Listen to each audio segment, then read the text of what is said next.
Halo, Assalamualaikum warahmatullahi wabarakatuh.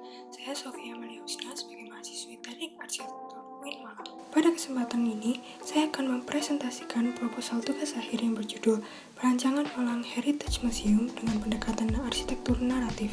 Penjelasan terdiri dari 3 bagian utama, yakni pendahuluan, data, dan proses desain. Di bagian pertama, yakni membahas bagian pendahuluan. Tepat di tahun 2017, Kota Malang menerima penghargaan Kota Potensial Wisata dan Kota Terbaik. Hal ini dibuktikan dengan adanya peningkatan persentase turis dari tahun ke tahun yang berdampak pada peningkatan pendapatan daerah. Menanggapi hal tersebut, tentunya Kota Malang memerlukan objek wisata baru untuk mengimbangi jumlah wisatawan.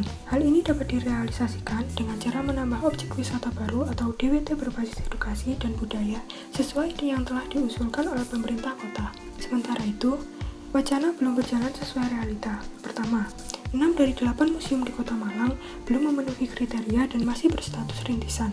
Kedua, sepanjang tahun 2018 sampai 2019 terdapat 2 museum sejarah yang ditutup.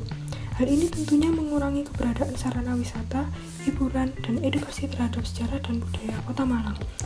Berdasarkan isu berikut menjadi peluang pengembangan DWT baru di Kota Malang. Selanjutnya adalah pemilihan tapak perancangan. Sesuai peraturan wali kota, Kecamatan Klojen ditargetkan sebagai kawasan wisata sejarah dan budaya.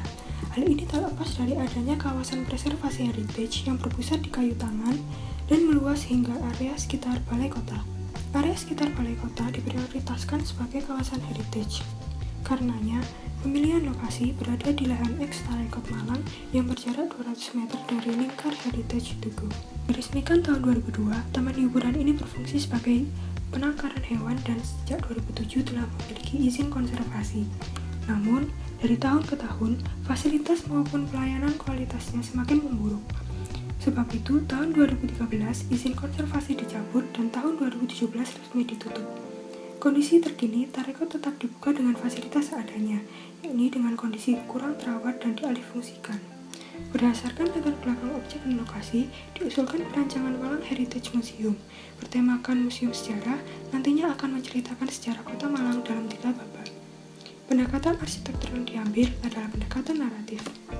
Malang Heritage Museum bertujuan sebagai objek preservasi, edukasi, penelitian, dan hiburan. Museum diperuntukkan untuk memberi pelajaran hidup dari sejarah 3 babak Kota Malang. Lebih lanjut, museum menyuguhkan penyajian interaktif, fungsi edukatif berupa lab sejarah, penggunaan style arsitektur kontemporer tropis, dan mewadahi berbagai kalangan.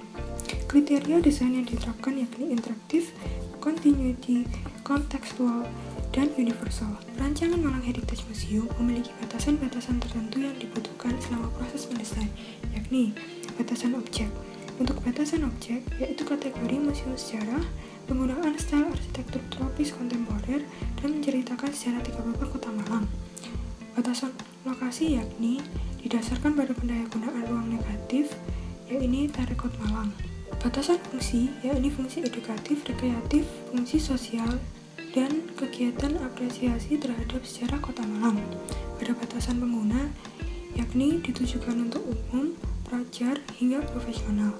Untuk skop layanan, yakni dikategorikan sebagai kepemilikan privat dan dikelola oleh pihak swasta. Lanjut ke pembahasan kedua, yakni bagian data. Pendekatan yang diambil adalah pendekatan arsitektur naratif. Arsitektur naratif merupakan hubungan dari pengalaman konseptual, persepsi, dan representasi arsitektur dari kedua unsur berikut. Pengalaman konseptual adalah unsur ceritanya, sedangkan persepsi adalah ekspresi atau ungkapan bagaimana sebuah cerita ingin disampaikan dalam bangunan. Berikut adalah bagian instrumen dari arsitektur naratif. Prinsip arsitektur naratif berhubungan dengan ruang, peristiwa, dan pergerakan. Untuk menginterpretasikan konsep dan persepsi, diperlukan 3 elemen dasar, yakni urutan naratif, semiotika, dan simbolisasi, serta koreografi sinematik. 3 elemen berikut dibentuk oleh komponen-komponen pembentuk dengan bantuan metode desain programming, transformation, dan superimpose. Hasil dari ketiga unsur berikut menunjukkan kualitas desain tersendiri, yakni hubungan, kerangka, dan pembingkaian.